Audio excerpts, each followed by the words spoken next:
I want to show you something.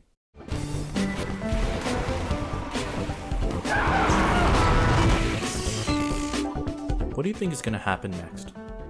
I'm supposed to take fall damage, right? What was that? Well, let's talk about that.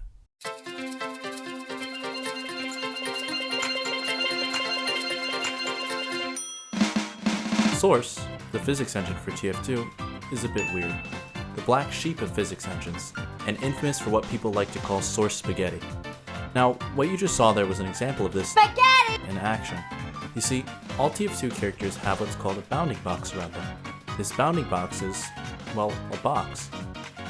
According to the Valve Developer Community Wiki, the bounding box is defined as an invisible box that defines the rough size of an entity.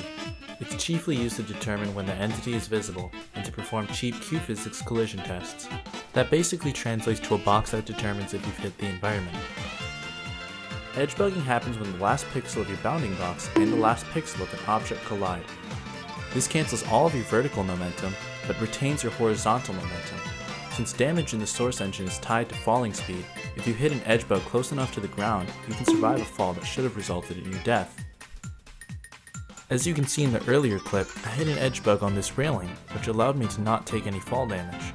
The main difficulty that comes with hitting an edge bug is trying to maneuver your character's bounding box close enough to the edge of the objects that you don't land too close, resulting in you taking fall damage, or going too far and missing it entirely. In some TF2 jump maps, mappers will intentionally place a 1 pixel surface on a ramp to make the player edge bug every single time, resulting in some pretty cool jumps that, without these edge bug setups, would be too inconsistent to be worthwhile. And that's basically what defines edge bugging. Inconsistent. It's such a difficult thing to perform that it's never overpowered, since up to a certain point, landing one is basically pure luck. And despite all the debate over removing random luck from TF2, I personally think a little bit of luck can make things a whole lot more interesting.